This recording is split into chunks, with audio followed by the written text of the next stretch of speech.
Hey, it's Malou, and this is your Wednesday demo with the Narcissist Translator. The Narcissist Translator is a trauma-informed AI tool that helps you decode manipulation, regulate emotional spirals, and respond with clarity after narcissistic contact. It shows you what's really happening beneath their words so you can stop second-guessing yourself and start standing in your. Today we're walking through what happened with Dana, one of the 4 personas inside this series. Dana's situation is something I see all of the time, especially in daughters of narcissistic mothers or parents. And this week she had a big win, and it spiraled into deep shame fast. Now here's what went down. Dana got promoted at work. She's worked really hard for this for years, but instead of celebrating with friends, she picked up the phone and called her mum, still hoping for a moment of recognition. But her mum barely reacted. Instead, she redirected the conversation to her past, some job offer she turned down decades ago to sacrifice for the family and take care of Dana herself. And just like that, Dana's moment vanished. She started questioning everything she was proud of, and by the end of the day, she wasn't even telling anyone else about the promotion anymore. Now that's emotional dismissal. It doesn't yell, it doesn't argue, it erases. And it sends your nervous system straight back into survival mode. Now this is what the Narcissist Translator is for. It basically helps you decode manipulation, whether it's subtle or not. It regulates spirals in real time, and you can reclaim your right to feel what you feel without needing anyone else to approve it. Dana didn't need permission to be proud. She needed support to stay proud when her mother tried to take it from her. Now here's how Dana used the Narcissist Translator to help her decode, regulate, and respond to what happened with her mum. In this screen, you can see that I have got my ChatGPT open. I have plugged in Dana's, and it's a demo, but very relatable. So the first question I'm going to ask the Narcissist Translator is, I shared something I was proud of, and she immediately shifted the conversation to her own past. Break down how this is emotional dismissal, what tactics are at play, and how do they affect someone like me who's still craving recognition. Because this moment right here is textbook emotional dismissal. And when you're still healing from a lifetime of being overlooked, it cuts deeper than it seems on the surface. What should have happened? You shared something that mattered to you, something that made you proud in a healthy dynamic. The response would have been, wow, I'm so proud of you, tell me more. But instead, she pivoted the spotlight back to her. And what actually happened is she emotionally hijacked the moment. This is emotional dismissal, and here's how it works. The tactic is spotlight theft. That reminds me of when I immediately shifts attention away from you, leaving your moment ignored or erased.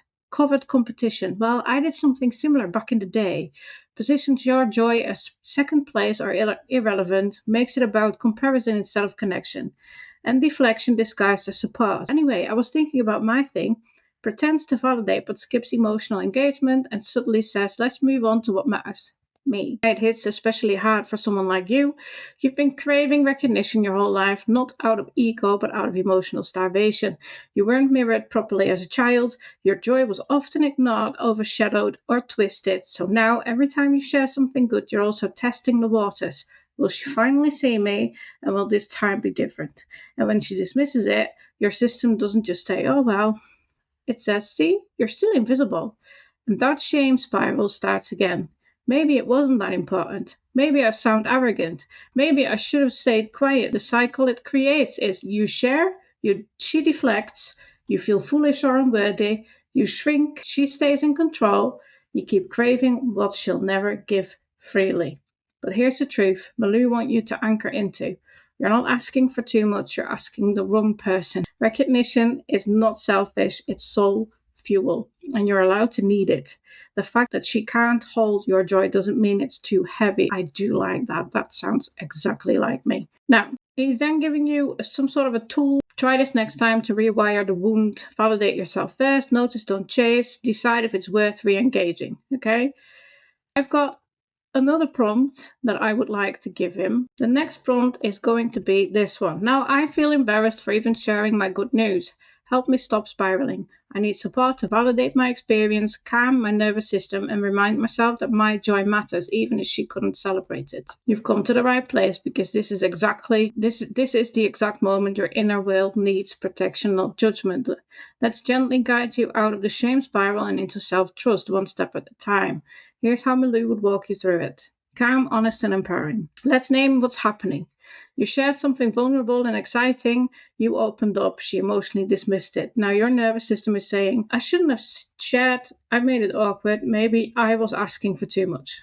This is not your truth speaking. It's old conditioning flaring up.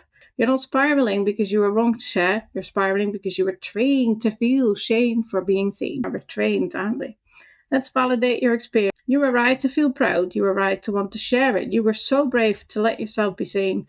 And the problem was never you. It was her inability to hold space without turning the spotlight on herself. Her joy was real, valid, and worthy, even if she couldn't celebrate it. Her response doesn't erase your accomplishment. It just revealed her limitations. Wow.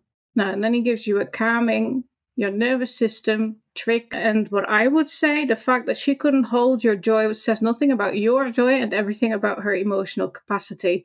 You're not asking for too much. You're just finally asking from a place of self-worth. Don't close your heart now. Keep it open for you. That pride you felt, that was real, and you get to keep it. Okay, what to do next? Don't need to re-explain yourself. You don't need to go back and make her understand. What you can do is write down your win, speak it aloud to someone who can celebrate with you. Pick your right people. Say, I'm proud of myself out loud as many times as it takes to drown out the old story. If this hit home and you want to see more of these stories, you can head to my YouTube channel where all the demos are featured. You can see in different scenarios what the Narcissist Translator can mean for people and for you. Please remember that the replay of last Sunday's workshop, Conditioned to Chaos, how narcissistic abuse became your normal and how to break free, is still available for a couple of more days. Just comment replay and I'll send it to you on Messenger. You'll get an exclusive workbook with it. It's free. Have a go with it and see what you can get from it. I will see you next week in the next demo, and I hope you enjoyed this one. Bye.